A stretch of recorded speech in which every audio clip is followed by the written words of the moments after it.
सभी का स्वागत है। मेरा पहला क्लास सब्जेक्ट का नाम है फैब्रिक स्ट्रक्चर एंड एनालिसिस। तो इस सब्जेक्ट शुरू करने से पहले आप सभी को एक चीज़ बता देते हैं कि जब से आप लोग क्लास में आइएगा तो आप लोग 1 इंच बाय 1 इंच का एक ग्राफ पेपर आता है, उसका एक बुकलेट आता है ग्राफ पेपर का। तो वो बुकलेट साथ में लेके आइएगा, नहीं तो क्लास में आने की ज़रूरत नहीं है, क्योंकि ये जो सब्जेक्ट है ये ग्राफ पेपर के बिना अधूरा है। ठीक है?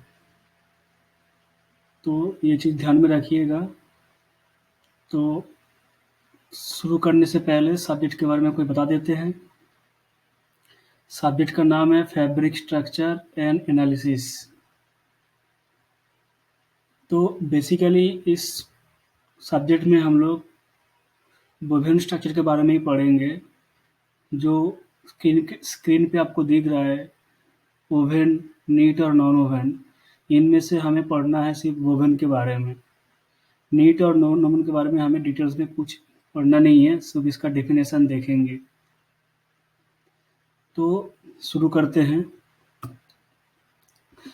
इस सब्जेक्ट में जो इंट्रोडक्टरी पार्ट है, इंट्रोडक्टरी पार्ट में जो आपका सिलेबस है, इसमें आपको थोड़ा बहुत ओपन स्ट्रक्चर के बारे में बताना है, फिर नीटेड के बारे में बताना है, नॉन वोवेन के बारे में बताना है। ठीक है? उसके बाद हम लोग सीधा डायरेक्ट जो है उसमें वोवेन स्ट्रक्चर में हम लोग एंट्री लेंगे और डिटेल्स में हम वोवेन स्ट्रक्चर के बारे में जानेंगे कि क्या-क्या है वोवेन स्ट्रक्चर में। तो फैब्रिक स्ट्रक्चर बेसिकली है क्या? तो आपको अगर नीचे तीनों इमेज दिख रहा है तो उसमें आपको दिखेगा तीनों इमेज का जो स्ट्रक्चर है अलग दिख रहा है। तीनों ही वोवेन फैब्रिक है, लेकिन तीनों चीज़ अलग-अलग दिख रहा है आपको। तो इसलिए दिख रहा है क्योंकि इसमें जो कंस्ट्रक्शन है, ये कंस्ट्रक्शन फैब्रिक का अलग है। कंस्ट्रक्शन क्या है फैब्रिक में? अगर हम वोवेन फैब्रिक की बात करते हैं तो वोवेन फैब्रिक बेसिकली क्या है? सबसे पहले जैसे ऊपर आपको इमेज दिख रहा होगा वोवेन फैब्रिक का, सबसे ये वाला जो फैब्रिक आपको स्ट्रक्चर दिख रहा है, ये है वोवेन स्ट्रक्चर। वोवेन स्ट्रक्चर जो है, इसमें 2 एलिमेंट होता है। एक होता है वार्प और दूसरा होता है वेफ्ट। तो डेफिनेशन में क्या लिखा है? लिखा है कि the order of interlacement of warp and weft threads at right angle known as structure of woven fabric. तो आपको यहाँ पे 2 थ्रेड दिख रहा है। एक वर्टिकल डायरेक्शन में दिख रहा है जो ब्लैक कलर का है, और एक दिख रहा है हॉरिजॉन्टल डायरेक्शन में जो व्हाइट कलर का है। और दोनों थ्रेड का जो इंटरलेसमेंट हुआ है, वो इंटरलेसमेंट राइट एंगल पे हुआ है। मतलब दोनों धागों के बीच, वार्प और वेब के बीच जो एंगल है वो 90 डिग्री एंगल पे है। इसको राइट एंगल कहते हैं। तो बेसिकली वोवेन स्ट्रक्चर में इतना जानिए, 2 एलिमेंट होता है, एक होता है वार्प, एक होता है वेफ्ट। वार्प होता है वर्टिकल डायरेक्शन में और वेफ्ट होता है हॉरिजॉन्टल डायरेक्शन में। तो इसके बारे में हम आगे और बताएँगे। इसके आगे चलते हैं। और एक फैब्रिक जो नीटेड फैब्रिक कहते हैं। नीटेड फैब्रिक आप लोग जानते ही होंगे, क्योंकि आप लोग डेली यूजेस में आप लोग इसको पहनते हैं। जो टी-शर्ट होता है वो नीटेड होता है बेसिकली, स्वेटर होता है, स्वेट शर्ट होता है जो नीटेड स्ट्रक्चर होता है। नीटेड स्ट्रक्चर क्या है? इसमें the process of interlooping of yarns और इंटरमिक्सिंग ऑफ लूप्स। यहाँ पे ओवन से यह क्या क्या फ़र्क है ओवन में? ओवन में 2 थ्रेड अलग-अलग था, एक वार्प था, एक वेव था। लेकिन नीटेड स्ट्रक्चर में एक ही थ्रेड होता है और उसमें लूप बनता है। एक ही थ्रेड से लूप बनता है, जैसे आपको रेड कलर में दिखेगा या व्हाइट कलर में दिख रहा है कि इसमें लूप्स बन रहा है, और ये लूप्स आपस में इंटरमेशिंग हो रहा है। देखिए लाल और सफ़ेद दोनों कलर का जो लूप है, ये आपस में इंटरमेशिंग हो रहा है। तो लूप की इंटरमेशिंग से हमें नीटेड स्ट्रक्चर बनता है। और नीटेड स्ट्रक्चर और वुवन स्ट्रक्चर में काफ़ी फ़र्क है प्रॉपर्टीज़ में, जो इसका फिजिकल प्रॉपर्टीज़ होता है, जो इसका भौतिक गुण होता है, दोनों में काफ़ी फ़र्क होता है। क्योंकि आप हर रोज़ देखते ही होंगे, टी-शर्ट हो वगैरह जो भी स्वेटर हो, वो नीडेड स्ट्रक्चर का बना होता है। तो उसमें क्या देखेंगे, उसको अगर खींचेंगे तो वो इलास्टिक टाइप होता है, वो खींचता है, वो बढ़ता है। चाहे दोनों डायरेक्शन में, कोई भी डायरेक्शन में उसको खींच के देखिए, तो वो इलास्टिक होता है। उसको खींचेंगे बढ़ जाएगा, फिर छोड़ देंगे, फिर अपनी जगह पे आ जाता है। लेकिन ओवन स्ट्रक्चर में ऐसा नहीं है। अगर आप कोई ओवन स्ट्रक्चर का पैंट या शर्ट आप पहनते हैं देंगे, उसमें अगर कोई इलास्टिक फाइबर नहीं यूज किया होगा, वार्प या वेफ्ट में, अगर 100% कॉटन या पॉलिस्टर यूज किया होगा, तो आप देखेंगे फैब्रिक रिजिड होता है, कोई खिंचाव नहीं रहता है। चाहे वार्प डायरेक्शन हो, चाहे वेब डायरेक्शन हो, दोनों डायरेक्शन में कोई खिंचाव नहीं होता है। ठीक है? ये दोनों स्ट्रक्चर हो गया, एक ओवन, एक हो गया निटेड स्ट्रक्चर। तीसरा स्ट्रक्चर है नॉन ओवन फैब्रिक स्ट्रक्चर। तो ये नॉन ओवन है, मतलब इसको बुनाई नहीं हुआ, इसका ओवन नहीं हुआ। ये फैब्रिक कैसे बनता है? जैसे आपको इमेज में दिख रहा होगा, इसमें बहुत सारा रेशा रेशा टाइप दिख रहा होगा, फाइबर दिख रहा होगा। ये बेसिकली फाइबर है या फिलामेंट है। तो इसका डेफिनेशन में क्या लिखा है? Non woven fabric is a sheet of staple fibres और filaments bonded together by chemical, mechanical, heat और सॉल्वेंट ट्रीटमेंट। इसका मतलब ये है, नॉन फैब्रिक स्ट्रक्चर बेसिकली एक शीट होता है। किस चीज़ का शीट होता है? ये फाइबर का शीट होता है या फिर फिलामेंट का शीट होता है। जिस शीट को, ये शीट बनने के बाद फिर इसको कैसे बॉन्ड किया जाता है? अगर इसको बॉन्डिंग नहीं देंगे फाइबर फाइबर के बीच में, तो इसको अगर कोई बॉन्डिंग नहीं होगा तो इसको खींचेंगे तो टूट जाएगा। इसके अंदर कोई इनहेरेंट स्ट्रेंथ नहीं रहेगा। तो इसको स्ट्रेंथ देने के लिए क्या-क्या करते हैं? बॉन्डिंग प्रोसेस क्या है?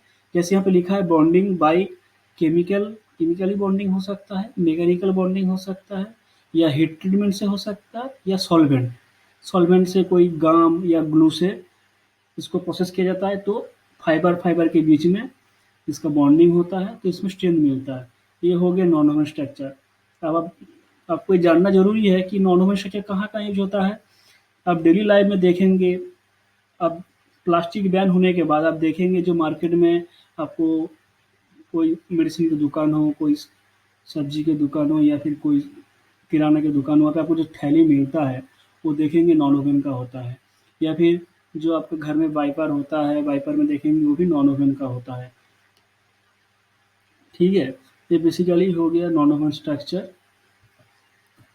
तो आगे हमें नीटेड और नॉन ओवन के बारे में पढ़ना नहीं है, हमें जो पढ़ना है ओवन स्ट्रक्चर। ठीक है? तो ओवन स्ट्रक्चर में मैं पहले भी बताया था, क्या होता है बेसिकली 2 एलिमेंट होता है। ठीक है? इसमें एक वार्प होता है, जो ये वर्टिकल डायरेक्शन में वार्प है, और वेफ्ट होता है, हॉरिजॉन्टल डायरेक्शन में है। तो इसका भी डेफिनेशन होता है। अगर आपको पूछा जाए कि हाँ, what is warp, what is wave, तो आपको यही बताना है। द थ्रे वार्प के बारे में अगर पूछा जाए तो यही बताएँगे, द थ्रेड्स इन वर्टिकल और longitudinal direction of A woven fabric is called warp. जो ये जो डायरेक्शन है, जो मेरा अगर कर्सर को फॉलो करेंगे, जो पॉइंटर है उसको फॉलो करिए। ये जो डायरेक्शन है, ये वर्टिकल डायरेक्शन होता है या फिर ये लॉन्गिट्यूडनल डायरेक्शन होता है। तो इस डायरेक्शन में जो धागा रहता है, धागे को इंग्लिश में यार्न भी कहते हैं या तो थ्रेड कहते हैं, हिंदी में धागा कहता है। ठीक है? तो इस थ्रेड को कहेंगे वार्प, और वेब को किसको वेब कहेंगे? द थ्रेड्स इन हॉरिजॉन्टल या फिर transverse direction of A woven fabric is called weft. मतलब इस डायरेक्शन में जो धागा है, इसको हम कहेंगे वेफ्ट। अब नेक्स्ट आता है, ये क्लियर है? तो आगे आता है एंड्स और पीक। तो एंड किसको कहते हैं, पीक किसको कहते हैं? हम इस सभी को जब आगे कंटिन्यू करेंगे, हम कभी-कभी वार्प की जगह एंड भी कहेंगे और वेब की जगह पीक भी कहेंगे। एक्चुअली वार्प को एंड कहते हैं और वेब को पीक कहते हैं। ये इसका नेम्स है। क्या डेफिनेशन में लिखा है? Single thread of warp is called denoted as end. ये जो यहाँ पे वार्प दिख रहा है आपको, बहुत सारा वार्प है, उसके एक धागे को हम इसको एंड कहेंगे। सिमिलरली जो वेब डायरेक्शन में जो धागा है, एक वेब को हम कहेंगे पीक। तो single thread of weft is called as pick. Clear है? चलिए, ये हो गया ओवन फैब्रिक का, आपको डेफिनेशन पहले ही बताया था, और उसका जो एलिमेंट है वार्प और वेफ्ट वो भी हमने बता दिया, कौन सा वार्प है कौन सा वेफ्ट है, इसको ध्यान में रखिएगा। आगे क्या है, determination of warp and weft in A given fabric, मतलब वोवन फैब्रिक में वार्प और वेफ्ट धागे का पहचान कैसे करें। सबसे इम्पोर्टेंट पार्ट ये है कि आपको मैंने अगर एक फैब्रिक का टुकड़ा दे दिया आपको, तो टुकड़ा में से आपको बताना है कि कौन सा धागा, दो धागा आपको मिलेगा, उस जो हिस्सा में दूंगा आपको, जो पीस दूंगा फैब्रिक का, उसमें दो हिस्सा मिलेगा, एक आपको मिलेगा वार्प, दूसरा मिलेगा वेफ्ट। लेकिन आपको कैसे मालूम चलेगा कि उसमें कौन सा धागा वार्प का है कौन सा धागा वेफ्ट का है। तो उसको जानने के लिए भी तरीका है, वो हम आपको बताएंगे कैसे उसको पहचान करते हैं। तो पहला पॉइंट, एक नंबर पॉइंट पे जो लिखा है, फैब्रिक में अगर सेल्वेज है, सेल्वेज वो हिस्सा है जो एक फैब्रिक में किनारा जो होता है फैब्रिक का, उसको सेल्वेज कहते हैं। अगर फैब्रिक में सेल्वेज है, जैसे इस फैब्रिक में सेल्वेज है दिख रहा है, ये इधर एक सेल्वेज है बाएं तरफ और इधर एक सेल्वेज है। जो किनारा है एकदम एक्सट्रीम साइड्स, एक्सट्रीम एंड्स, जो किनारा होता है फैब्रिक में, उसको कहते हैं सेल्वेज। तो अगर फैब्रिक में सेल्वेज है और सेल्वेज के दिशा में जो धागा होते हैं उसे वार्प कहा जाता है। मतलब सेल्वेज के पैरेलल में, सेल्वेज के समांतराल में जो धागा है उसको हम कहेंगे वार्प। आपके पास अगर एक धागा, एक फुल विद फैब्रिक आ गया, अगर फैब्रिक का पूरा विद है, उसका सेल्वेज दिखाई पड़ रहा है, तो उस सेल्वेज के पैरेलल में जो धागा है, उसका समांतराल में जो धागा है, तो उस धागे को कहेंगे वार्प। जैसे इसमें दिख रहा है, ये सेल्वेज है, इसके पैरेलल में ये धागा है, तो ये वार्प है। ये एक पॉइंट हो गया। अगर मान लीजिए फैब्रिक में सेल्वेज नहीं है, बिना सेल्वेज का फैब्रिक आपके पास आ गया, कोई कटिंग करके आपको छोटा सा पीस दे गया हो, और आपको बताना है उसमें कौन सा धागा वार्प का है कौन सा धागा वेफ्ट का है, उसका भी तरीका है। उसमें क्या तरीका है, 2 नंबर पॉइंट पे लिखा हुआ है, जिस धागे में क्रिम्प ज़्यादा होता है वो वार्प के धागे होते हैं, और वैसे दूसरा धागा जो होगा वेफ्ट का होगा। तो ये हमें देखना पड़ेगा फैब्रिक से धागा निकाल के कौन सा धागे में क्रीम ज़्यादा आ रहा है। क्रीम क्या है हम बताएंगे। क्रीम क्या है, बेसिकली क्रीम वो, अब अगर वोवेन फैब्रिक से एक धागा निकालेंगे तो धागा आपको स्ट्रेट लाइन में नहीं दिखेगा, सीधा नहीं दिखेगा, उसमें थोड़ा वेवीनेस दिखेगा, उसमें थोड़ा तरंग टाइप दिखेगा आपको, वेवीनेस। ठीक है, उसी को क्रीम कहा जाता है। धागे में जो वेवीनेस होता है उसको कहा जाता है क्रीम। तो वो क्रीम जिस धागे में ज़्यादा होगा वो वार्प का धागा होगा, और जिसमें कम होगा वो वेफ्ट का धागा होगा। तीसरा पॉइंट क्या है, बेसिकली क्या होता है, जब फैब्रिक वोवेन फैब्रिक बनता है उसमें वार्प के दिशा में नंबर ऑफ थ्रेड्स ज़्यादा होता है, नंबर ऑफ जो धागा है वो ज़्यादा होता है। तो इसलिए तीसरा पॉइंट में ये लिखा गया है कि जिस दिशा में आपको गिनना पड़ेगा, जो आपको फैब्रिक का पीस मिलेगा उसको आपको गिनना पड़ेगा। वो गिनती करने के लिए एक पिक ग्लास आता है, इसका नाम है पिक ग्लास। उसको पिक या इंच दोनों आप गिन सकते हैं। 1 इंच बाय 1 इंच का होता है, या फिर आधा इंच बाय आधा इंच का पिक ग्लास आता है, मार्केट में मिलता है।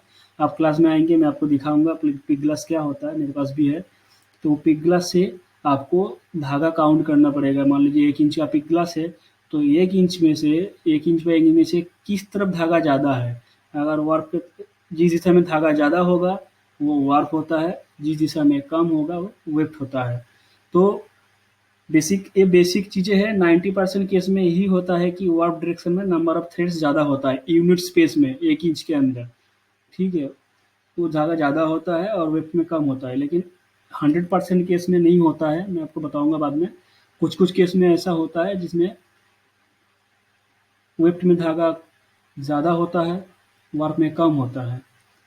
ठीक है, 4 नंबर पॉइंट में क्या लिखा है, जिस दिशा में रीड मार्क दिखाई देते हैं वो वार्प धागे होते हैं। रीड मार्क वो होता है, रीड एक एलिमेंट है, रीड फैब्रिक बनाने के लिए लूम पे लगाया जाता है, जिसके अंदर से ये वार्प एंड पास होता है। ठीक है, तो क्योंकि बार तो अगर फैब्रिक आप लेंगे उसको थोड़ा लाइट के सामने पकड़ के देखेंगे, एक तरफ देखेंगे आपको कुछ दिखेगा नहीं, बिल्कुल यूनिफॉर्म धागे का स्पेस दिखेंगे, एक धागे से दूसरे के बीच में कोई गैप नहीं दिख, बिल्कुल बराबर गैप दिखेंगे। एक धागा, दूसरा धागा, तीसरा धागा के बराबर गैप दिखेंगे। लेकिन एक तरफ देखेंगे जिस तरफ वार्प होता है उस तरफ आपको यूनिफॉर्म गैप नहीं दिखेंगे, आपको ग्रुपिंग दिखेगा। 2 धागा का अगर डेंटिंग है, मतलब एक डेंट से अगर 2 धागा पास किया गया है तो आपको 2 धागा का ग्रुपिंग दिखेगा। अगर 3 धागा पास किया गया, 3 धागा, फिर थोड़ा-सा गैप ज़्यादा होगा, फिर 3 धागा, फिर गैप थोड़ा-सा ज़्यादा होगा, फिर 3 धागा, आप ऐसे आपको दिखेगा। वो रीडीनेस होता है, आपको लाइनिंग दिखेगी वार्प डायरेक्शन में। रीड का मार्क होता है एक्चुअली, रीड का जो रीड वायर होता है उसका मार्क होता है। तो जिस दिशा में आपको रीड मार्क दिखाई दे वो भी वार्प होता है। तो ये बेसिकली हो गया आपका वार्प, वेफ्ट, एंड, पीक और फैब्रिक का जो धागा है वार्प वेफ्ट उसको कैसे पहचान करें वो हो गया है। और एक चीज़ मैं यहाँ पे लिखा नहीं है, एंड्स पर इंच और पीक्स पर इंच क्या होता है। ईपीआई शॉर्ट में ईपीआई और शॉर्ट में पीपीआई कहते हैं। एंड्स पर इंच ईपीआई, पीक्स पर इंच पीपीआई कहते हैं। एंड्स पर इंच वो होता है मतलब 1 इंच में कितना एंड्स है या फिर कितना वार्प थ्रेड है 1 इंच के अंदर। आप अगर स्केल लेके नापेंगे या फिर पिक ग्लास से नापेंगे, आप नाप पाएंगे कि 1 इंच के अंदर कितना धागा है, उसको हम डिनोट करते हैं ईपीआई। और अगर 1 इंच के अंदर कितना पीक है उसको हम डिनोट करेंगे पीपीआई से। नेक्स्ट, अब आगे आपको डिज़ाइन, वेव, फैब्रिक स्ट्रक्चर के जानने के पहले आपको और भी बहुत सारी चीज़ जानना है। बेसिकली फैब्रिक स्ट्रक्चर जो है ये यहाँ पे लिखा हुआ है पहला point, fabric structure and design is a part of weaving which deals with production of fabric on an equipment called loom. मतलब वोवेन फैब्रिक जो बनता है, जो मशीन में बनता है उसको लूम कहा जाता है। ठीक है, वोवेन फैब्रिक जो बनता है उसको लूम कहते हैं। तो फैब्रिक स्ट्रक्चर जानने से पहले फिर हमें लूम के बारे में जानना होगा, क्योंकि हमें जब फैब्रिक स्ट्रक्चर एनालिसिस करना है तो हमें लूम के बारे में अगर नहीं जानेंगे तो हम इस सब्जेक्ट को, इस मैटर को हम समझ ही नहीं पाएंगे। फैब्रिक स्ट्रक्चर सेकेंड पॉइंट में लिखा है, fabric structure deals with the construction of fabric. Basically हम जब एनालिसिस करेंगे फैब्रिक का, इस सिलेबस में 2 पार्ट है, एक एनालिसिस पार्ट है, एक फैब्रिक स्ट्रक्चर का पार्ट है। तो जब एनालिसिस करेंगे उसमें हमें फैब्रिक का कंस्ट्रक्शन मिलेगा, फैब्रिक किस चीज़ से बना है, उसमें वार्प धागा क्या लिया हुआ है, वेफ्ट का धागा क्या लिया हुआ है, उसमें मटेरियल क्या है, उसमें कॉटन है, पॉलिस्टर है, क्या है। फिर उस ओवन फैब्रिक में 1 इंच के अंदर कितना एंड्स है, 1 इंच के अंदर कितना पीक है, एक चीज़ जानेंगे। और जानेंगे फैब्रिक में वीव क्या है, मतलब फैब्रिक का डिजाइन क्या है, फैब्रिक में वीव क्या है। ठीक है, ये कंस्ट्रक्शन का पार्ट है, ये भी वीविंग से जुड़ा हुआ है। तो इसलिए थर्ड पॉइंट में लिखा हुआ है, to understand fabric structure it is necessary to consider certain aspect related to weaving और फैब्रिक फॉर्मेशन। तो फैब्रिक स्ट्रक्चर जानने से पहले आपको ये जरूरी है कि आप वीविंग से पहले वीविंग के बारे में आप जान लें फैब्रिक से पढ़ने से पहले। तो फोर्थ पॉइंट लिखा हुआ है, weaving is a process in which the cloth और fabric is produce on loom. तो वीविंग जो प्रोसेस है उस प्रोसेस में फैब्रिक बनते हैं, किस पे बनते हैं, लूम पे बनता है। जो मशीन हम यूज करते हैं उस पर लूम कहते हैं। ठीक है, आप पहले एक चीज़ जान लीजिए, आप सेकेंड ईयर में अभी आए हैं, आप नए नए हैं टेक्सटाइल में 3 चीज़ है, एक हो गया स्पिनिंग, एक हो गया वीविंग, एक हो गया प्रोसेसिंग। आप लोग प्रोसेसिंग का पार्ट्स पहले पढ़ चुके हैं, क्योंकि ये पहले वैसे मेरे हिसाब से पहले होना नहीं चाहिए, प्रोसेस बाद में होना चाहिए। सबसे पहला प्रोसेस आता है टेक्सटाइल में जो आता है स्पिनिंग। स्पिनिंग क्या प्रोसेस है, स्पिनिंग वो प्रोसेस है फाइबर से लेके yarn या धागा, फाइबर से लेके रेशा से लेके धागा बनने का जो प्रक्रिया है, जो प्रोसेस से गुजरना पड़ता है उसको स्पिनिंग कहते हैं। ठीक है, फाइबर से फाइबर से धागा, उसको कहते हैं स्पिनिंग। आप लोग इस सेमेस्टर में पढ़ेंगे स्पिनिंग प्रिपरेटरी पढ़ेंगे और वीविंग प्रिपरेटरी पढ़ेंगे। ठीक है, प्रिपरेटरी मतलब आपका शुरुआती, स्पिनिंग का शुरुआती चीज़ पढ़ाया जाएगा और वीविंग का शुरुआती चीज़ पढ़ाया जाएगा। फिर साथ में आपको मेरा भी एक सिलेबस ये भी है, फैब्रिक स्ट्रक्चर एनालिसिस। तो ये हो गया स्पिनिंग। और वीविंग क्या होता है, धागों से लेके फैब्रिक बनने तक का जो प्रोसेस है वो वीविंग में बनता है। ये पूरा प्रोसेस वीविंग डिपार्टमेंट में होता है। आपको धागा मिल गया, धागा से आपको फैब्रिक बनाना है, ये प्रोसेस बनता है वीविंग डिपार्टमेंट में। और प्रोसेसिंग में क्या होता है, कपड़ा बनने के बाद वीविंग में वो कपड़ा जाता है प्रोसेसिंग में। प्रोसेसिंग में आपको केमिकल प्रोसेसिंग होता है, चाहे उसमें आप जो पढ़े हैं डिसाइजिंग, स्कावरिंग, ब्लीचिंग, मर्सराइजिंग और डाइंग, ये प्रोसेस होता है आपका प्रोसेसिंग में। ठीक है, तो हम शुरू करेंगे। वुवन स्ट्रक्चर के बारे में आपको बताया इतना, जो इस स्लाइड में आपको दिख रहा है वुवन फैब्रिक क्या होता है, इसका बेसिक चीज़ आपको बताया है। आगे और भी बताएंगे। अभी आपको बताएं बेसिक ऑफ वीविंग्स, क्योंकि आपको फैब्रिक बनाने के लिए वीविंग की ज़रूरत है। वीविंग आप अगर नहीं जानेंगे तो आप डिज़ाइन या फैब्रिकेशन नहीं समझ पाएंगे, आपके लिए बहुत दिक्कत होगी। तो इसलिए आपको पहले वीविंग जानना ज़रूरी है। ठीक है, वीविंग मशीन, यहाँ पे जो दो इमेज दिखाई दे रहा है, जहाँ पे मेरा पॉइंटर है, ये आपका साइड व्यू है एक लूम का। साइड व्यू मतलब आप कोई भी मशीन का एक साइड से खड़े हो जाइए। ठीक है, ये साइड व्यू है। और ये जो इमेज है ये आपका 3D व्यू दिखा रहे हैं, ये थोड़ा एंगल से दिखा रहे हैं 3D व्यू। ठीक है, तो लूम में क्या क्या पार्ट होता है पहले देख लेंगे। पहले साइड व्यू से देखते हैं। ये आपका जो मैं जहाँ मेरा कर्सर है ये है वार्प बीम। इस वार्प बीम में मल्टीपल धागा होता है, बहुत 2000, 3000, 4000 नंबर ऑफ थ्रेड्स इसमें होता है। पैरेलल धागा होता है जो साइज किया हुआ होता है, जिसमें मंडी चढ़ा हुआ होता है। वीविंग से पहले साइजिंग की ज़रूरत होता है, इसलिए इसको साइजिंग किया जाता है धागे को। ठीक है, उस धागे को एक बीम में लपेटा जाता है, जिसको कहते हैं वीवर्स बीम या वार्प बीम, जो यहाँ पे लिखा हुआ है। वार्प बीम इसको लगाया जाता है लूम के पीछे। और इस थ्रेड कहाँ से गुजरता है, ये थ्रेड पहले जाता है बैकरेस्ट, बैकरेस्ट के बाद जाता है लीज रॉड, उसके बाद ड्रॉप वायर, उसके बाद हिडल या हिल्ड फ्रेम कहते हैं हम इसको। फिर हिडल के बाद जाता है, यहाँ पे रीड होता है, रीड से भी गुजरता है। यहाँ पे थोड़ा इमेज गलत दिया हुआ है, रीड के अंदर से अपना जो वार्प थ्रेड है पास किया जाता है। उसके बाद आता है फ्रंट रेस्ट, उसके बाद जो कपड़ा बनता है वो क्लॉथ रोल में लपेटा जाता है। ठीक है, ये बेसिक प्रोसेस है और ये बेसिक पार्ट है। तो और आप 3D इमेज में देखेंगे आपको और अच्छे से समझ में आएगा। यहाँ पे पीछे है रिवर्स बीम, बैक रेस्ट, फिर ये अनवोवन सीट है, इस यहाँ पे वीव हुआ नहीं। यहाँ से इसके बाद फिर जा रहा है हिल्ड फ्रेम में, हिल्ड फ्रेम के बाद फ्रंट रेस्ट, फिर क्लोथ रोल। यहाँ पे रीड दिखाया नहीं गया है, यहाँ पे एक रीड होगा। ठीक है, फिर रीड के बाद यहाँ पे फैब्रिक बनता है। यहाँ पे आपको और दिखेगा रीड, रीड के अंदर यहाँ पे एक शटल होना चाहिए, शटल यहाँ पे दिखाया नहीं गया है। जिस शटल से हमें पिकिंग करना है, जिसमें वेफ्ट का धागा इंसर्ट करना है। तो बेसिकली वीविंग में 3 बेसिक प्राइमरी मोशन होता है, जिसके अलावा कपड़ा नहीं बन सकता है। 3 मोशन होता है, एक है शेडिंग, दूसरा है पिकिंग, तीसरा बीट अप। इसको इसलिए प्राइमरी मोशंस कहा जाता है वीविंग में, लूम में, क्योंकि इसमें से कोई भी एक मोशन अगर मिसिंग होगा तो आपका फैब्रिक नहीं बनेगा। तीनों मोशन ज़रूरी है फैब्रिक बनने के लिए। तो पहले आपको बताएंगे शेडिंग मोशन क्या होता है। शेडिंग मोशन होता है, अब नीचे वाला इमेज देखिए, इसमें 2 हिल्ड फ्रेम यूज किया गया है। ठीक है, शेडिंग मोशन का ये काम है, ये वार्प शीट को सेपरेट करके 2 लेयर में बांटता है। एक हो गया टॉप लेयर, एक हो गया बॉटम लेयर। जैसे यहाँ पे आपको दिखेगा एक टॉप लेयर हो गया, यहाँ पे भी 2 हिल फ्रेम है, एक एक 2 लेयर में डिवाइड करता है ये वार्प शीट को। एक हो गया टॉप लेयर, एक हो गया बॉटम लेयर।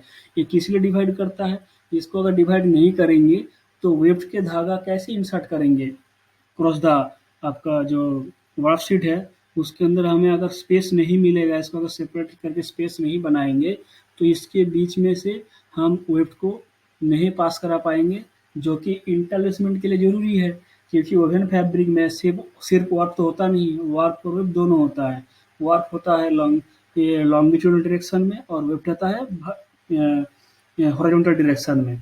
तो हॉरिजॉन्टल डायरेक्शन में हम इसको अगर पैसेज नहीं बनाएंगे, अगर स्पेस नहीं बनाएंगे तो हम वेफ्ट एंड पास नहीं कर पाएंगे। इसलिए शेडिंग मोशन बहुत ज़रूरी होता है। पहला मोशन होता है शेडिंग। हम क्या करते हैं, जो वार्प शीट है उसको 2 लेयर में बांटते हैं। ठीक है, तो शेडिंग में क्या एलिमेंट होता है, शेडिंग का मेन एलिमेंट है हिल्ड फ्रेम। यहाँ पे 2 हिल फ्रेम दिखाया गया है। ये नंबर ऑफ हिल फ्रेम जो है according to design, according to drafting plan होता है, ठीक है। कोई भी वीविंग करने करने के लिए minimum number of hill frame जो है वो 2 लगता है। और कौन सा वीव के लिए लगता है, वो प्लेन वीव के लिए लगता है। 1 अप 1 डाउन प्लेन वीव है, उसके लिए 2 हिल फ्रेम की जरूरत होती है, वो बेसिक है। एक हिल फ्रेम से आप कभी फैब्रिक नहीं बना सकते, शेडिंग नहीं हो सकता। वार्प शीट को दो लेयर में बांटने के लिए हमें 2 हिल फ्रेम की जरूरत है, जो यहाँ पे आपको दिखाई दे रहा है। एक हिल फ्रेम, ये दूसरा हिल फ्रेम, ठीक है। यहाँ पे दिखाई दे रहा है आपको, एक 2 शीट में बटा गया है। तो जैसे इसको 2 शीट में बटाया गया है, उसके बाद आएगा दूसरा मोशन, जिसका नाम है पिकिंग। पिकिंग में क्या होता है, वेब थ्रेड को अक्रॉस द वार्प शीट पास किया जाता है। उसमें एक शटल होता है, आप नाम सुने होंगे, अगर आप हैंडलूम के बारे में कुछ जानते होंगे तो आपको पता है शटल होता है। शटल के अंदर एक पार्न होता है, एक बॉबिन होता है, जिसमें एक थ्रेड उसमें वाइंड किया होता है, उसको कहते हैं शटल। शटल का मतलब पार्न, वो वेब थ्रेड का फीडिंग करते हैं, ठीक है। तो जैसे शेड ओपन होगा, यहाँ पे एक शटल होगा, शटल एक तरफ से दूसरी तरफ पास हो जाएगा, ठीक है। तो हो जाएगा पिकिंग, तो हमें वेब थ्रेड इंसर्शन हो गया बीच में से। उसके बाद आएगा बीटअप। तो बेसिकली रीड बीटअप का काम करता है। बीटअप मतलब ये होता है, जैसे आप थ्रेड इंसर्ट किए, उसको ये जो क्लोथ फेल दिख रहा है वहाँ तक आपको पहुँचाना है। अगर वहाँ तक नहीं पहुँचाएंगे तो अगले फिर नेक्स्ट साइकिल के लिए, शेडिंग के लिए शीट ओपन करना मुश्किल हो जाएगा। तो इसलिए आपको हर साइकिल में शेडिंग होगा, पिकिंग होगा, फिर जो थ्रेड हमने यहाँ पर डाला फिर उसको यहाँ तक पहुँचाना होगा, वो रीड काम करता है। रीड का भी मूवमेंट ऐसे-ऐसे, इसका मूवमेंट ऐसे-ऐसे होता है, टू एंड फ्रो मूवमेंट होता है, ठीक है। एक बार पिकिंग हुआ, इसका फ्रंट इस साइड में इसका बीट अप होगा, फिर वो बैक चला जाएगा, फिर नेक्स्ट पिकिंग होगा, फिर बैक बीट अप होगा, फिर बैक जाएगा, और साथ में शेडिंग भी होता रहेगा। शेडिंग कैसे होगा, मान लीजिए अब आपको ये पोजीशन में दिख रहा है, यहाँ पे पिकिंग हुआ, बीट अप हुआ, फिर नेक्स्ट साइकिल के लिए ये जो हिल फ्रेम है अपना पोजीशन चेंज करेंगे। जो नीचे था वो ऊपर जाएगा, जो ऊपर था वो नीचे आएगा, फिर शेड ओपन हो जाएगा, फिर यहाँ पे पिकिंग होगी, फिर बीट अप होगी। तो साइकिल पूरा होता रहेगा ऐसे। अगर आपको 2 पिक का साइकिल है, मतलब अगर प्लेन वीव है, 1 अप 1 डाउन है, 2 पिक में कंप्लीट हो जाता है। तो ऐसे 2 पिक में आपका एक इंटरेस्टमेंट पूरा हो जाएगा, और ये प्रोसेस चलता रहेगा जब तक कपड़ा बनता रहेगा, ये प्रोसेस चलता रहेगा आगे। शेडिंग, पिकिंग, बीट अप, ठीक है। अपना जो काम है, हमें डिज़ाइन बनाने का जो काम है वो मेनली जो शेडिंग से रिलेटेड है। शेडिंग जो है यही अपना मेन मैकेनिज्म है, शेडिंग, पिकिंग, बीटा इसी से रिलेटेड है, ठीक है। तो जो भी इन्फॉर्मेशन हम डिज़ाइन में इकट्ठा करेंगे वो बेसिकली फैब्रिक स्ट्रक्चर का जो डिज़ाइन है वो शेडिंग से, पिकिंग से, बीटा से रिलेटेड है, ठीक है। इतना समझ में आया? तो आगे बढ़ते हैं। बेसिकली डिज़ाइन क्या है, तब से इतना बहुत कुछ बता दिया आपको, वीविंग के बारे में बता दिया, वीविंग क्या होता है, आपको फैब्रिक, वोवेन फैब्रिक स्ट्रक्चर के बारे में बताया, कौन सा वार्प होता है, कौन सा वेफ्ट होता है। तो आगे बढ़ते हैं, डिज़ाइन क्या है। जैसे आपको अंग्रेजी में लिखा है, मैं आपको पढ़ देता हूँ, फिर आपको बता दूंगा हिंदी में। The design indicates the interlacement of warp and web threads in a repeat of a design। Design क्या इंडिकेट करता है, डिज़ाइन बेसिकली आपको पहले ही बताया, ये वुलन फैब्रिक में डिज़ाइन जो होता है basically interlacement of warp and weft threads होता है। आगे मैंने क्या ऐड किया, in the repeat of a design. Design क्या रिपीट होता है, मतलब कोई भी डिज़ाइन कितना वेब कितना वार्प में पूरा होगा उसको डिज़ाइन का रिपीट कहते हैं, ठीक है। बेसिकली डिज़ाइन क्या है, interlacement of warp and weft thread of thread का इंटरलेसमेंट है in a repeat of design. एक रिपीट के अंदर जो इंटरलेसमेंट है वार्प और वेब की थ्रेड की, उसको हम डिज़ाइन या वीव कहेंगे। तो basically it is made up of number of squares which constitute the repeat of design. तो बेसिकली आपको यहाँ पे दिखेगा, जो ये जो मैंने ग्राफ पेपर में डिज़ाइन बनाया हुआ है, बेसिकली क्या है, हम लोग जो डिज़ाइन बनाते हैं हम इंडिकेट करते हैं, इंटरलेसमेंट को इंडिकेट करते हैं। कभी डिज़ाइन बनाते हैं इंटरलेसमेंट को हम इंडिकेट करते हैं कि वार्प और वेब थ्रेड का इंटरलेसमेंट पैटर्न क्या है, इंटरलेसमेंट क्या है, बेसिकली हम उसी को डिनोट करते हैं, तो उसी को डिज़ाइन कहते हैं। तो अब डिज़ाइन रिप्रेजेंट करने के लिए क्या-क्या तरीका होता है, ठीक है? डिज़ाइन रिप्रेजेंट करने के लिए 2 तरीका होता है, जैसे मैंने यहाँ पे लिख रखा है 1 और 2। एक तरीका है लीनियर मेथड है, दूसरा मेथड है कैनवास मेथड। लीनियर मेथड क्या है? ये जो आपको नीचे इमेज दिख रहा है, ये लीनियर मेथड है। इसमें क्या है, बेसिकली मैं आपको सीधा-सीधा फैब्रिक का जो स्ट्रक्चर है मैं उसको ड्रॉ करके दिखाया। ये एक प्लेन वोवन फैब्रिक है, ये देख लीजिए ढंग से, ये प्लेन वोवन फैब्रिक है। इसको मैंने ड्रॉ किया, एक्चुअली ड्रॉ करके दिखाया मैंने। इसका जो स्ट्रक्चर है, इसका जो डिज़ाइन है, इसको मैंने ड्रॉ करके दिखाया। यहाँ पे वार्प में 4 थ्रेड है, वेट में भी 4 थ्रेड है, ठीक है? मैं इसको दिखाया आपको ड्रॉ करके। लेकिन ये तो बहुत छोटा डिज़ाइन है, इसका जो रिपीट है ये 2 एंड्स और 2 पीक में रिपीट पूरा हो जाता है, तो इसको ड्रॉ करना बहुत आसान है। लेकिन अगर कोई डिज़ाइन रिपीट ऐसा है, मान लीजिए कोई 20 थ्रेड 20 बाई 20 में डिज़ाइन रिपीट हो रहा हो, 40 बाई 40 में डिज़ाइन रिपीट आपको आगे चल के मिलेगा, 12 बाई 12, 16 बाई 16 का डिज़ाइन मिलेगा। अगर इतना बड़ा डिज़ाइन का रिपीट है, उसको ड्रॉ करने के लिए बहुत समय लग जाता है, टाइम कंज्यूमिंग है। तो उसके लिए दूसरा मेथड है कैनवास मेथड। जो ये वाला मेथड जो ग्राफिकल रिप्रेजेंटेशन मैंने किया, इसको हम कहते हैं कैनवास मेथड। लीनियर मेथड में बहुत दिक्कत होता है, ड्रॉ करने के लिए बहुत टाइम लगता है। ग्राफ मेथड से बहुत आसान हो जाता है किसी भी डिज़ाइन को रिप्रेजेंट करने के लिए। कैसे किसी को डिज़ाइन को रिप्रेजेंट करेंगे। आपके यहाँ पे ये हो गया, आपको ड्राइंग बेसिस पे हो गया। अब मैनुअली ड्राइंग करेंगे कोई भी थ्रेड, हम एक-एक थ्रेड को दिखा रहे हैं, एक-एक थ्रेड कैसे इंटरलेसमेंट किया हुआ है, हम इसको दर्शाते हैं, वो लीनियर मेथड हो गया। और कैनवास मेथड बेसिकली हो गया ग्राफिकल रिप्रेजेंटेशन। क्या रिप्रेजेंटेशन है ग्राफिकल रिप्रेजेंटेशन? आप देखेंगे कई जगह शेडेड किया गया है और क्रॉस मार्क लगा हुआ है, और कई जगह ब्लैंक छोड़ा गया है, ठीक है? और एक चीज़ बता दें, आपको बताया नहीं कि इंटरलेसमेंट वोवेन फैब्रिक में कोई भी इंटरलेसमेंट पॉइंट में 2 ही चीज़ हो सकता है। जैसे इस फैब्रिक में ये एक इंटरलेसमेंट पॉइंट है, ये एक इंटरलेसमेंट पॉइंट है, ये इंटरलेसमेंट पॉइंट है, ये यहाँ पे टोटल 16 इंटरलेसमेंट पॉइंट है, ठीक है? और इसमें 2 दिखाया, ठीक है? ये जो लेफ्ट साइड में जो आपका जो डिज़ाइन है बेसिकली ये इस डिज़ाइन का रिपीट है, ये प्लेन वेव का रिपीट है। 1 बाई 1 प्लेन वेव ऐसे ही बनता है, 1 अप 1 डाउन 1 अप 1 डाउन ऐसे ही बनता है। तो ये बेसिक रिपीट है प्लेन वेव का, और इसको थोड़ा बढ़ा के बनाया गया है। इसी रिपीट का 4 बार हमने और आगे यूज़ किया, 1 रिपीट 2 3 4 4 रिपीट इसको लगाया गया है। तो ये हो गया आपका लीनियर मेथड। कोई भी डिज़ाइन में, कोई भी वीव में, वोवेन फैब्रिक में 2 ही चीज़ होता है इंटरलेसमेंट पॉइंट पे। एक वार्प ओवर वेब जो यहाँ पे दिखाई दे रहा है, एक पॉसिबिलिटी ये होगा या तो वार्प का जो धागा है वो वेब धागे के ऊपर रहेगा, या तो दूसरा पॉसिबिलिटी होगा या तो वार्प का जो धागा है वेब के नीचे रहेगा। तो या इसको कहते ऐसे हैं, जैसे इसको कहेंगे वार्प अप और इसको कहेंगे वर्क डाउन या तो वेब टॉप, दोनों में से कोई चीज़ कह सकते हैं। इसको कहेंगे वेब टॉप वर्क डाउन, और इसको कहेंगे वार्प अप वेब डाउन, दोनों चीज़ कह सकते हैं। सो बेसिकली वोवेन फैब्रिक में 2 ही चीज़ होता है, या तो वार्प वेब के ऊपर रहेगा या तो वार्प वेब के नीचे रहेगा। ये 2 ही चीज़ से डिज़ाइन बनता है, यही 2 ही चीज़ होता है डिज़ाइन में।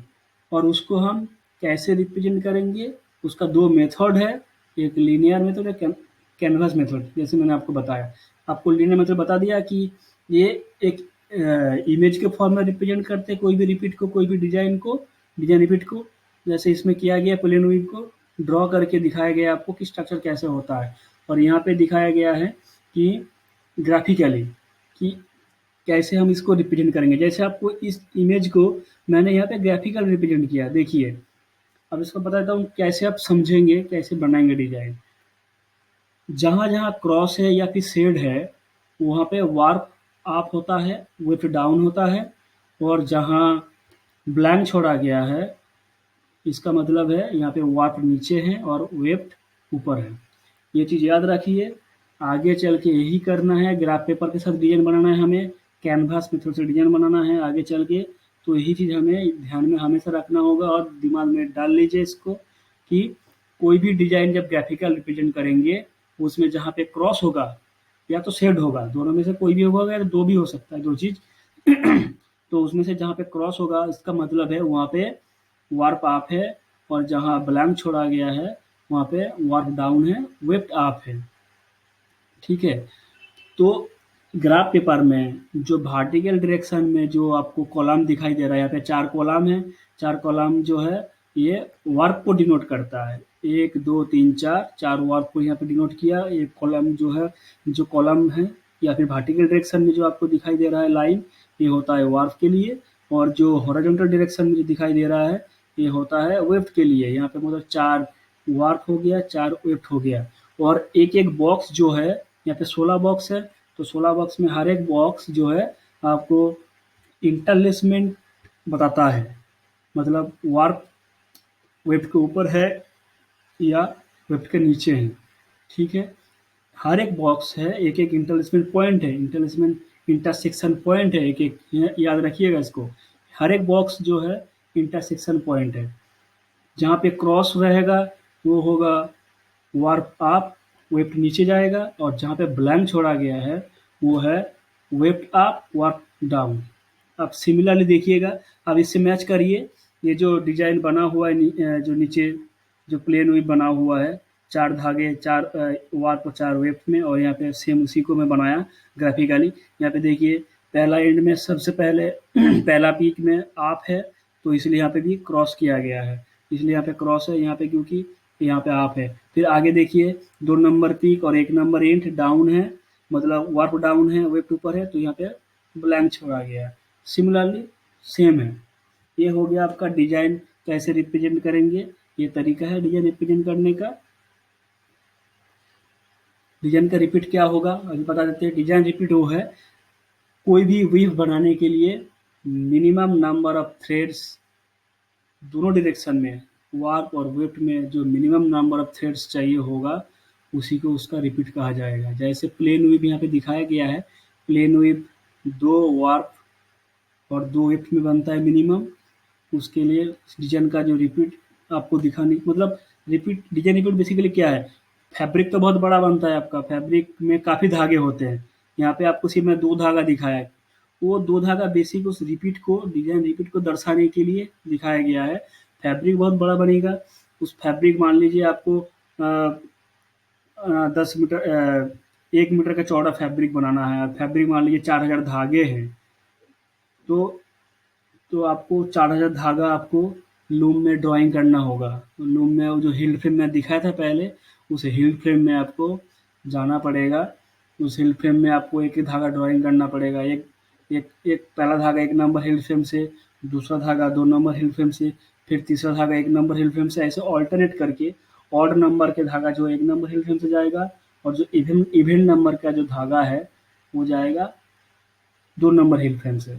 ऐसा अगर ड्राइंग करना होगा तो जाके पूरा फैब्रिक बनेगा।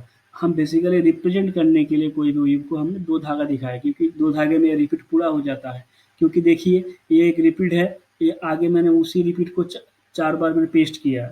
1 2 3 बार और ये 4, टोटल 4 बार दिखाया। फैब्रिक वही बनेगा आपका, लेकिन एक रिपीट को मैं 4 बार यहाँ पे दिखाया हूँ। तो मिनिमम जिसमें जितने में पूरा हो सकता है हम उसी को दिखाएँगे, उसी को रिपीट कहेंगे। तो फिर रिपीट क्या हो गया, minimum number of threads required to produce a design. एक डिज़ाइन प्रोड्यूस करने के लिए minimum number of threads warp और वेट में जो चाहिए उसी को कहते हैं डिज़ाइन रिपीट। आगे आगे है ड्राफ्टिंग और ड्राइंग प्लान। ठीक है। अब दूसरा चीज़ आ गया, डिज़ाइन हो गया। अब डिज़ाइन के बाद आता है ड्राफ्टिंग और ड्राइंग प्लान। ये सारी चीज़ को ढंग से दोबारा सुन लीजिएगा, ढंग से पढ़ लीजिएगा। ये बहुत इंपॉर्टेंट चीज़ है, यही चीज़ है पूरा सब्जेक्ट में और कुछ नहीं है।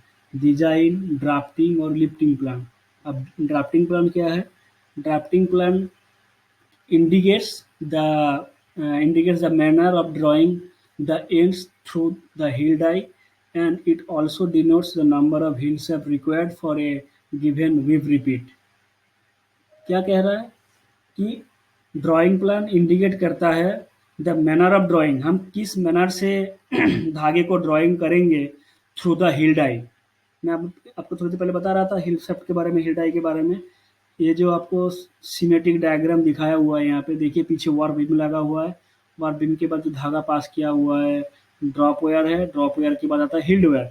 यहाँ पे सिर्फ हिल्ड वायर दिखाया गया है। हिल्ड वायर सिंगल नहीं होता, इस एक हिल्ड फ्रेम होता है। हिल्ड फ्रेम में बहुत सारा हिल्ड वायर लगा होता है। हमें जितना नंबर ऑफ थ्रेड्स यूज करेंगे वार्प में, उसके हिसाब से हम नंबर ऑफ हिल्ड वायर भी यूज करेंगे। और उसके आगे आता है रीड, जिससे धागा पास किया जाता है। ठीक है, ये 3 एलिमेंट है, बेसिक एलिमेंट। तो हमें मेन काम ड्राफ्टिंग का काम जो है वो हिल्ड फ्रेम से रिलेटेड है। ड्राफ्टिंग ड्राइंग प्लान जो है हिल्ड फ्रेम से रिलेटेड है। ठीक है, तो ड्राफ्ट और drawing plan indicates the manner of drawing, हम किस मैनर से ड्रॉ करेंगे धागे को, हमें ड्राइंग करने का तरीका क्या रहेगा हिल्ड फ्रेम से, और healed frame number of healed frame कितना लगेगा, क्योंकि यहाँ पे लिखा है it also denotes the number of healed shaft required for a given repeat. कोई भी डिजाइन के लिए नंबर ऑफ हिल्ड फ्रेम क्या रहेगा और उसका ड्राइंग करने का मैनर क्या रहेगा, धागा ड्रॉ करने के लिए क्या मैनर रहेगा, कौन से हिल फ्रेम पहले लेंगे, कौन सा हिल फ्रेम बाद में जाएगा, किस तरीके से ड्राइंग करेंगे, उसको कहते हैं ड्राइंग प्लान या ड्राफ्टिंग प्लान। दोबारा सुन लीजिए, ड्राइंग प्लान वो होता है धागा वर्क एंड को कैसे ड्रॉ किया जाएगा, जो तरीका है वर्क एंड हिल फ्रेम के हिल डाई के थ्रू से ड्रॉ करने का जो तरीका है, जो मैनर्स है, उसको ड्राइंग प्लान कहते हैं। और इसलिए भी ज़रूरत होता है कि ड्राफ्टिंग प्लान अगर नहीं बनाएंगे तो कोई भी एक डिज़ाइन बनाने के लिए नंबर ऑफ हिल फ्रेम कितना लगेगा वो हम डिसाइड नहीं कर पाएंगे। तो ये ज़रूरी इसलिए होता है, हमें ड्राइंग का तरीका बताने के लिए ड्राफ्टिंग की ज़रूरत होता है, और नंबर ऑफ हिल फ्रेम जानने के लिए हमें ड्राफ्टिंग की ज़रूरत होता है। अब दोबारा देख लीजिए, ये यहाँ पे एक सिमेट्रिक डायग्राम है, पीछे वर्क का बीम लगा हुआ है, फिर ड्रॉपर से पीछे ड्रॉपर होता है, ड्रॉपर से ड्रॉ किया गया है, उसके बाद हिल आई, फिर रीड से ड्रॉ किया गया है। अब ड्राफ्टिंग प्लान कैसे बनाते हैं वो आपको आगे विस्तार से बताएंगे।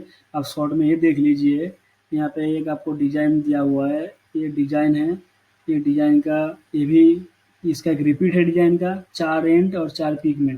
ये 3x1 RST ये डिजाइन का नाम है, मैं यहाँ पे लिखा नहीं, अब नोट कर लीजिएगा। इस डिजाइन का नाम है 3x1 RST। RST मतलब right hand tool, 3x1 right hand tool. मैं इसको 3x1 क्यों कह रहा हूँ वो भी बताऊंगा, और RST क्यों कह रहा हूँ मैं वो भी बताऊंगा। ठीक है, 3x1 इसको इसलिए बताया जा रहा है यहाँ पे जो देखिए, इस रिपीट में जो हिल फ्रेम का जो पोजीशन रहेगा या फिर वार्प का जो पोजीशन है उस फैब्रिक स्ट्रक्चर में, देखिए फैब्रिक फर्स्ट एक नंबर एंड देखिए, एक नंबर एंड जो है सबसे पहले वेफ्ट के नीचे है, फिर तीनों बार वेफ्ट के ऊपर गया है। ठीक है, सारे थ्रेड में ऐसा ही है। ठीक है, 3 बार ऊपर रहेगा, 1 बार नीचे रहेगा, 3 बार ऊपर रहेगा, 1 बार नीचे, 3 बार ऊपर, 1 बार नीचे। ठीक है, तो इसलिए इसका नाम है 3x1। टूल है बेसिकली, इसको टूल विथ कहते हैं। इससे पहले आपको प्लेन वेव दिखाया था, डिजाइन दिखाने से पहले जब आपको डिजाइन दिखा रहे थे तब आपको दिखाए थे प्लेन वेव, अब ये है टूल वेव। टूल वेव इसका नाम है 3x1 राइट हैंड टूल।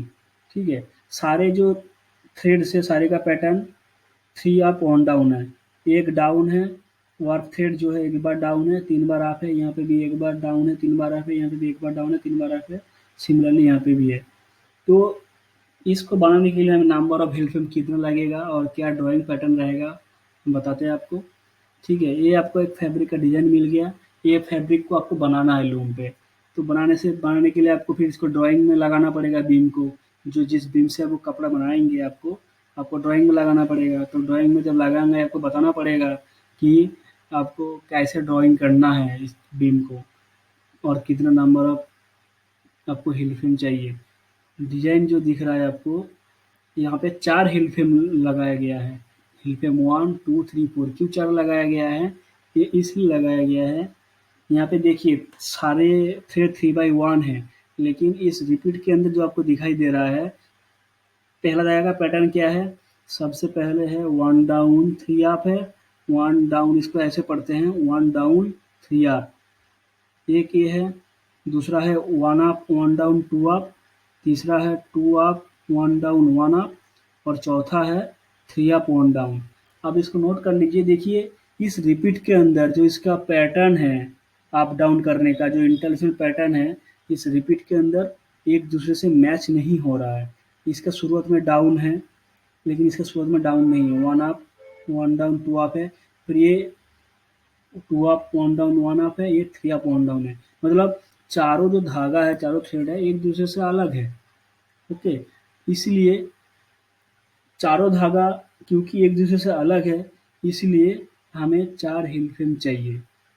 ये आप नोट कर लीजिए, डिजाइन से ड्राफ्टिंग बनाने का यही तरीका है कि जितना नंबर ऑफ अलग अलग पैटर्न रहेगा वर्क का डिजाइन के अंदर, वो नंबर ऑफ हिल फ्रेम उतना लगेगा। यहाँ पे डिजाइन रिपीट में चारों का पैटर्न अलग अलग है, तो इसलिए आपको 4 अलग अलग हिल फ्रेम लगेगा। ठीक है, क्योंकि सभी का पैटर्न अलग है, भले ही सब 3 अप 1 डाउन है, सारे धागा का पैटर्न वही रहेगा, लेकिन हमें टूल बनाने के लिए इसको हमें शिफ्ट करना पड़ा, एक ऊपर फिर एक ऊपर एक ऊपर। तो इसको बनाने के लिए हमें 4 हिल फ्रेम लगेगा, क्योंकि चारों का जो इंटेलिजेंट पैटर्न है, जो लिफ्टिंग पैटर्न इसको हम कहेंगे आगे चल के, तो ये सारे में अलग है, तो इसलिए हम इसको अलग अलग ड्रॉ करेंगे। तो कैसे ड्राइंग करेंगे, एक नंबर थ्रेड करेंगे 1 नंबर हिल फ्रेम से, 2 नंबर थ्रेड करेंगे 2 नंबर से, 3 नंबर को करेंगे 3 नंबर से, 4 नंबर को करेंगे 4 नंबर से। अब ये डिजाइन तो 4 धागों में कंप्लीट होता है और 4 हिल फ्रेम में पूरा हो जाता है, लेकिन इस जब फैब्रिक बहुत बड़ा फैब्रिक आप बनाएंगे तो आपको बहुत सारे धागे होंगे, जैसे आपको पहले भी बताया। तो इसके आगे भी जैसे इसका जो रिपीट है, ये आगे रिपीट होता रहेगा, इसका पैटर्न जो रिपीट होता रहेगा आगे चल के। तो क्या होगा, फिर यहाँ पे ड्रॉ होगा 1 2 3 4, 1 2 3 4, ऐसे करके आगे चलता रहेगा ये ड्राइंग, जब तक पूरा धागा खत्म ना हो जाए वर्क बीम का, तब तक ये ड्राइंग पैटर्न चलता रहेगा। ये ड्राइंग पैटर्न है, इसको कहते हैं स्ट्रेट ड्राफ्ट। 1 2 3 4 सीधा सीधा ड्राफ्ट हो रहा है, ड्राइंग करेंगे हम इसको 1 2 3 4 1 2 3 4, ऐसे करके आगे बढ़ता रहेगा। ये हो गया आपका ड्राफ्टिंग प्लान। अब आगे चलेंगे लिफ्टिंग प्लान। इसमें हम डिजाइन वही लिए हैं, 3/1 RST लिए हैं। अब लिफ्टिंग प्लान कैसे बनाते हैं,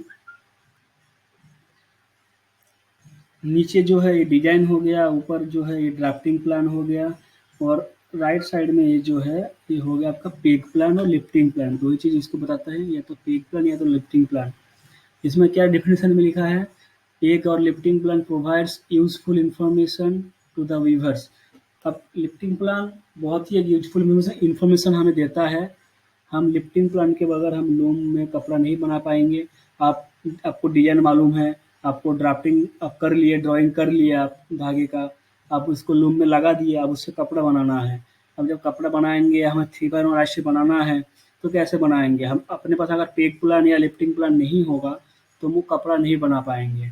तो उसके लिए हमें पेग प्लान बहुत ज़रूरी है। ठीक है, तो इस लाइन में क्या लिखा है, it denotes the order of lifting of heald shaft. ये क्या डिनोट करता है lifting plan, order of lifting, कि जब शेडिंग होता है, मैं आपको पहले बताया था कि ये जो लिफ्टिंग है, यहाँ पर डिजाइन सब कुछ हमें शेडिंग से मतलब ज़्यादा है, शेडिंग से सब कुछ ज़्यादा रिलेटेड होगा।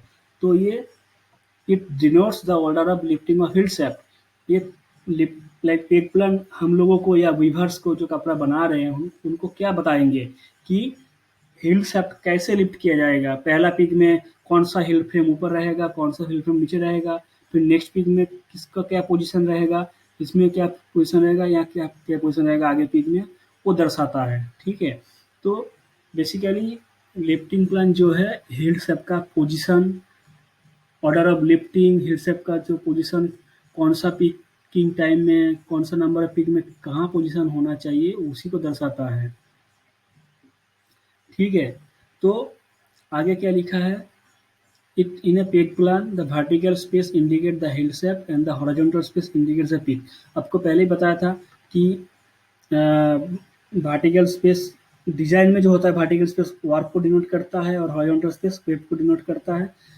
लेकिन पेग प्लान में क्या होगा, अब हम जो वर्टिकल स्पेस है हम डिनोट करेंगे उसको हिट सब का जो पैटर्न है उसको डिनोट करेंगे, और जो हॉरिजॉन्टल डायरेक्शन में है वो पीक को डिनोट करेंगे। ठीक है, तो इसमें कैसे इसको पढ़ते हैं,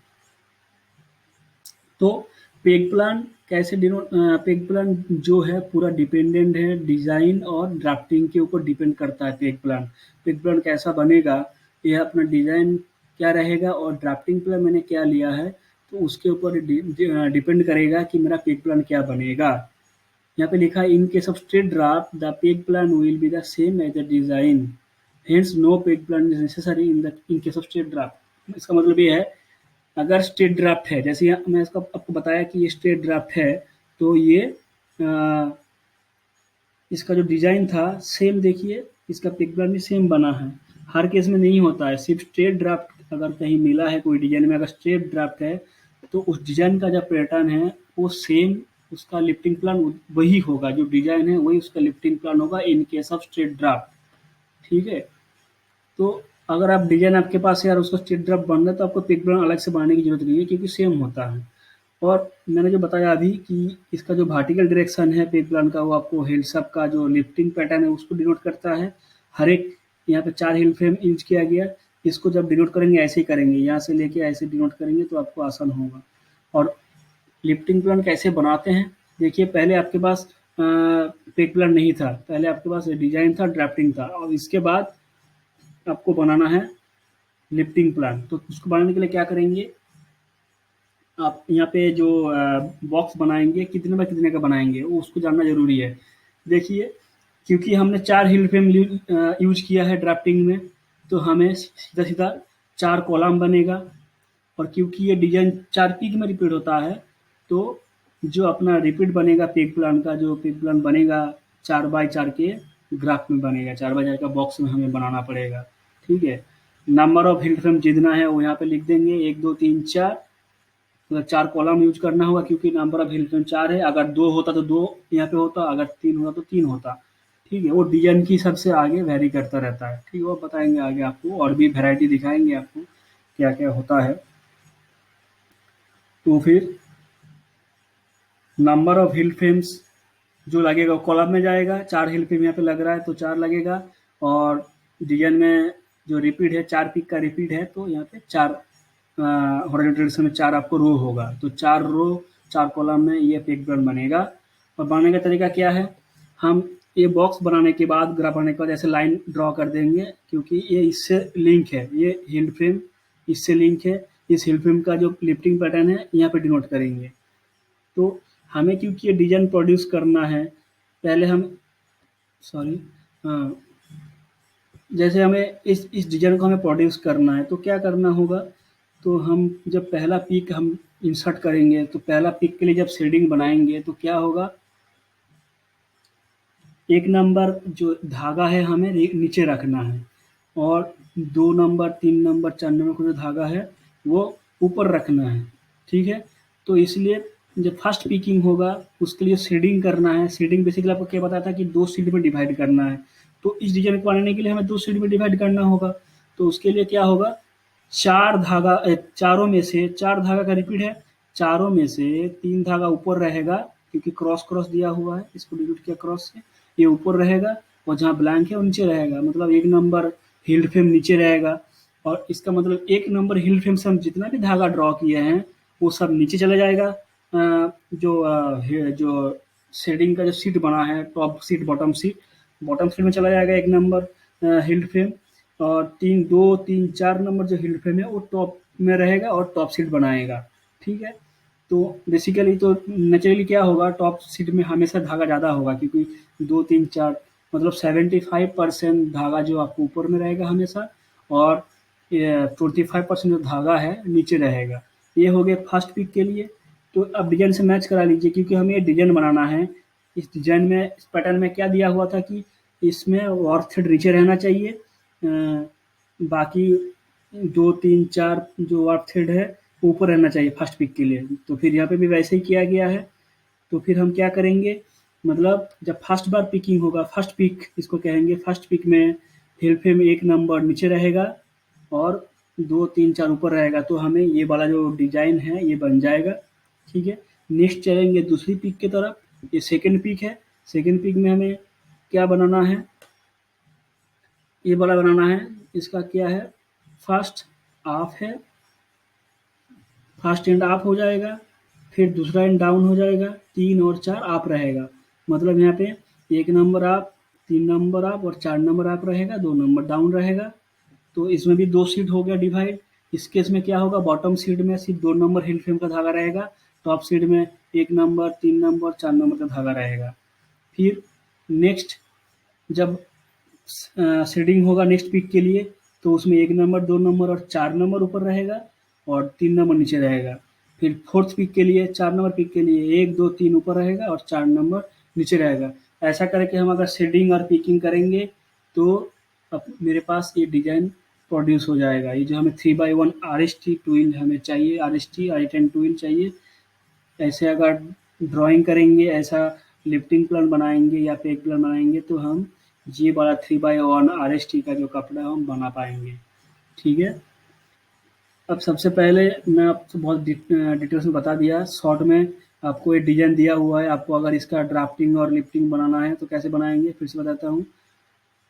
ड्राफ्टिंग प्लान बनाने से पहले हमें देखना होगा ये जो इंटरलॉकिंग पैटर्न है, जो 4 धागा है या 6 धागा, जितना भी धागा है उसमें देखेंगे कौन सा कॉमन है। अगर जो कॉमन नहीं है वो अलग अलग हिल फ्रेम से जाएगा। जैसे ये किसी से मैच नहीं होता, ये 1 नंबर हिल फ्रेम से गया। 2 नंबर थ्रेड देखिए किसी से मैच नहीं हो रहा है, पीछे जो धागा है उससे मैच नहीं हो रहा है, अलग पैटर्न है, 1 अप 1 डाउन 2 अप, तो अलग हिल फ्रेम से ड्रॉ करना होगा इसको। 3 नंबर क्या होगा, ये भी अलग है, किसी से मैच नहीं हो रहा है, ये अलग हिल फ्रेम से जाएगा। 4 नंबर पे किसी से मैच नहीं हो रहा है तो अलग हिल फ्रेम से जाएगा। फिर ये रिपीट होता रहेगा, ये एक रिपीट हो गया ड्राफ्टिंग का, 1, 2, 3, 4 ऐसा करके जितना धागा है सब ऐसे ड्राइंग करते रहेंगे, 1, 2, 3, 4, 1, 2, 3, 4 ऐसे ड्राइंग करते रहेंगे। अब इससे पिक प्लान कैसे बनाना है, ऐसे आप जैसे बताया आपको, जितना हिल फ्रेम है उतना आप कॉलम बना लीजिए और जितना पीक है डिजाइन रिपीट में उतना रो बना लीजिए। मतलब 4x4 का यहाँ पे बनेगा, 16 हो गया टोटल बॉक्स। और इसको कैसे हम भरेंगे, इसको भरने का तरीका ये है कि 1 नंबर हिल फ्रेम जिस एंड से लगा हुआ है, देखिए 1 नंबर हिल फ्रेम ये है, ये 1 नंबर हिल फ्रेम ये है। 1 नंबर हिल फ्रेम जिस एंड से लगा है उसका जो पैटर्न है, जैसे 1 डाउन 3 अप है, सीधा सीधा उसको उठा लीजिए, यहाँ पे पेस्ट कर दीजिए 1 डाउन 3 अप।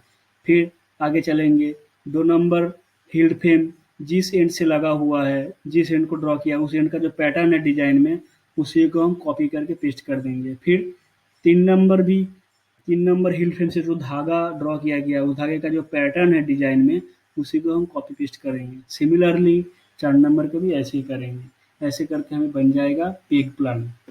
ठीक है, आगे चलते हैं। और एक चीज़ बाकी है, और एक है डेंटिंग ऑर्डर। डेंटिंग, डेंट क्या है, डेंटिंग क्या है, आपके लिए सब बहुत नया चीज़ है। डेंटिंग डेंट करने के लिए जो आप अपने पास एक एलिमेंट होता है लूम में, रीड, REED, एक एलिमेंट होता है रीड, इसका इस्तेमाल किया जाता है। सबसे पहले आपको दिखाया था यहाँ पे एक डायग्राम, ये जो डायग्राम है देखिए, सबसे पहले आपको ड्रॉपर का जो क्या काम है बाद में बताएंगे। ये इसका अभी आपको काम नहीं है, आगे शिफ्ट में पढ़ेंगे। ड्रॉपर है, उसके बाद हिल्ट, यहाँ पे एक ही हिल्ट फ्रेम, एक ही हिल्ट दिखाया गया है, इससे ड्रॉ होगा। फिर रीड, रीड के थ्रू ड्रॉ होगा। अब अब ये पूछेंगे कि रीड का क्या काम है, डेंटिंग का क्या काम है। रीड का ये काम है, रीड का बेसिकली 2 काम है।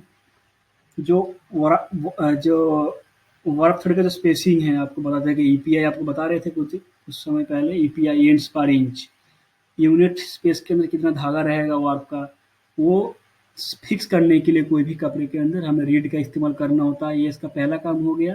दूसरा काम है बीटअप के लिए, जो हमने शटल से जो हम वेब का इंसर्शन किया शेड में, उसको क्लोथ ऑफ फेल तक उसको पहुंचाने के लिए हम इस रीड का यूज करेंगे। ठीक है, रीड का बेसिकली 2 काम है। जो एंड्स का स्पेसिंग है, इक्वल एंड स्पेसिंग को मेंटेन करने के लिए रीड का इस्तेमाल करते हैं। और दूसरा काम बीटअप के लिए, जो न्यूली वेफ्ट इंसर्ट किया, जो मैंने अभी साइकिल में, जब एक साइकिल चल रहा है, सीडिंग किया, पिकिंग किया, तो पिकिंग का बीटअप होता है, तो जो वेफ्ट को हमने इंसर्ट किया पिकिंग के दौरान, उसको क्लोथ फिल तक इंसर्ट करने के लिए, पहुंचाने के लिए रीड का इस्तेमाल करते हैं। ठीक है, अब डेंट क्या होता है रीड में, ये आप इमेज क्लियरली आपको दिखाई पड़ रहा होगा रीड का। यहाँ पे डेंट वो होता है, dent is the space between the two consecutive words in reed, उसको कहते हैं डेंट। यहाँ पे देखिए दो वर्ड्स है, एक वर्ड्स है, एक वर्ड्स है, बहुत सारे वर्ड्स है, तो सभी वर्ड में से दो कॉन्जिक्यूटिव, दो लगातार जो दो वर्ड दिख रहा है उसके बीच में जो गैप है, उसके बीच में जो स्पेस है उसको कहते हैं डेंट। ठीक है, dent is the space between the two consecutive words called reed, in reed. Okay, मतलब एक रीड है, एक रीड है, रीड में बहुत सारा वायर से बना होता है, रीड जो भी बनाता है वायर से बना होता है, यहाँ पर हार्ड मेटल का वायर होता है। इस वायर में दो जो वायर है, एक वायर है, एक वायर वायर के बीच में जो गैप है उसको कहते हैं डेंट। तो डेंटिंग ऑर्डर क्या हो गया, आप डेंटिंग ऑर्डर वो है, ये जो डेंट दिखाई दे रहा है आपको, एक एक डेंट से जितना धागा हम पास करेंगे उसी को कहेंगे डेंटिंग ऑर्डर। तो क्या कहा गया है, denting order is the number of ends to draw through a single dent. एक सिंगल डेंट से हम जितना धागा पास करते हैं, अगर दो धागा पास करेंगे तो डेंटिंग ऑर्डर होगा दो, अगर तीन धागा पास करते तो तीन, चार होगा तो चार, पाँच होगा तो पाँच। एक सिंगल डेंट से जितना धागा हम पास करेंगे उसको कहेंगे डेंटिंग ऑर्डर। और ये अगर एक डेंट से दो धागा पास किए तो सारे डेंट से दो धागा पास होगा। एक फैब्रिक में इक्वल स्पेसिंग बनाने के लिए हमें सारे डेंट से इक्वल पास करना होगा। अगर एक फैब्रिक हम बना रहे हैं टू डेंटिंग ऑर्डर में, तो मतलब सारे डेंट में दो ही धागा है। अगर तीन का डेंटिंग ऑर्डर होगा तो सारे डेंट में तीन का धागा होगा। ठीक है, ये हो गया आपका डेंटिंग ऑर्डर। आशा करते हैं कि आप लोगों को यहाँ तक समझ में आया। और अब ये डेंटिंग ऑर्डर की और एक बात बता देते हैं कि हाँ, जो मैं बताया था ये एंड स्पेसिंग के लिए, जैसे मान लीजिए कोई एक रीड मैंने लिया, एक रीड के 1 इंच में मान लीजिए 40 डेंट है, 1 इंच के अंदर 40 डेंट है, और हमें अगर कपड़े में 120 ईपीआई बनाना है, मतलब जो कपड़ा हम बनाएंगे लूम पे उसका अगर हमें एंड्स पर इंच अगर 120 चाहिए, एक जो कपड़ा बनाएंगे उसमें अगर 1 इंच के अंदर 120 धागा चाहिए, और अपने पास जो रीड है उसमें अगर 1 इंच के अंदर 40 डेंट है, तो हमें कितने का डेंटिंग ऑर्डर लेना पड़ेगा 120 ईपीआई पहुँचाने के लिए। क्योंकि 40 है अपने पास 1 इंच के डेंट, और एक डेंट के अगर 3 धागा ड्रॉ करेंगे तो टोटल 40 गुना 3 120 धागा हो जाएगा। अगर हमें 80 ईपीआई चाहिए था, मतलब एंड्स पर इंच अगर 80, 1 इंच में अगर 80 धागा चाहिए था कपड़े में, तो हम कितना करेंगे, 40 का ये डेंट्स पर इंच है, 1 इंच में 40 डेंट है, तो एक डेंट से दो धागा पास करेंगे तो फैब्रिक में 80 धागा आ जाएगा, वर्क थ्रेड 80 आ जाएगा। अब पीक स्पेसिंग को बाद में बताएंगे, कैसे आपको बताते हैं, कैसे उसको डिनोट करते हैं, कैसे बनाते हैं, पीक स्पेसिंग कैसे फिक्स करते हैं वो बाद में बताएंगे। तो आशा करते हैं आप लोग को समझ में आया होगा। अगर कोई डाउट होगा तो पूछ लीजिएगा ग्रुप में। Thank you.